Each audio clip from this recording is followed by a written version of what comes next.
We generally do not question the movements of the vital nature in our ordinary life. They are so much a part of what we consider to be human nature and human experience that we simply accept them and treat them as inevitable. It is true that human society has developed a framework within which such vital expressions are deemed acceptable, but this is a moving target, depending on the society and the time.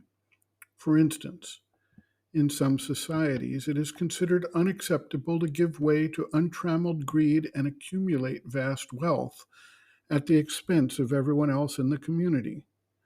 But in other societies, billionaires are lauded and treated as great businessmen, even if the methods of their accumulation of wealth are in many ways destructive to the society, the environment, and the basic life requirements of vast numbers of their fellow citizens. Similarly, indulgence in sex is considered normal, but certain limits are set to meet the perceived needs of an orderly society. Again, some societies set different frameworks for the expression of sex, and thus the rules are temporal and subject to change over time. All of this changes when an individual takes up the spiritual life. However, in most cases, the individual is asked to suppress the expression of vital movements such as greed, anger, sex, in order to put their spiritual principles into practice.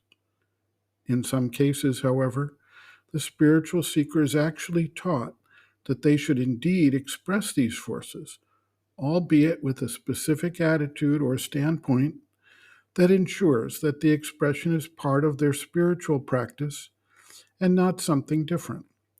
Of course, telling the difference is always something problematic when viewed from outside.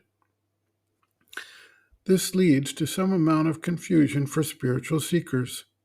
Should they be suppressing the vital forces? Should they be expressing them?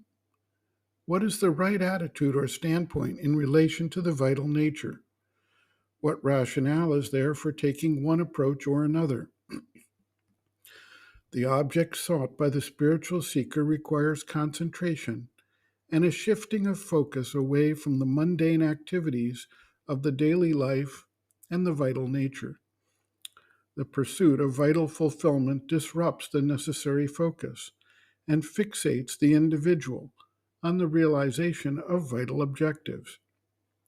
This dilutes the effort and diverts the attention.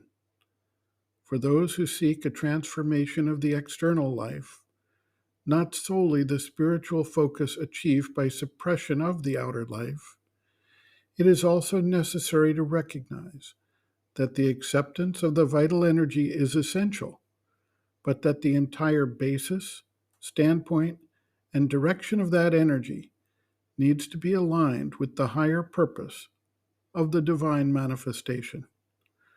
This involves a somewhat radical reorientation of the way the seeker approaches the use and management of the vital forces in his being. Sri Aurobindo notes, quote, "In the ordinary life, people accept the vital movements, anger, desire, greed, sex, etc., as natural, allowable, and legitimate things, part of the human nature. Only so far as society discourages them or insists to keep them within fixed limits or subject to a decent restraint or measure, people try to control them so as to conform to the social standard of morality or rule of conduct. Here, on the contrary, as in all spiritual life, the conquest and complete mastery of these things is demanded." End quote. Reference: Sri Aurobindo and the Mother, Our Many Selves, Practical Yogic Psychology, Chapter 2, Planes and Parts of the Being, pages 31 to 32.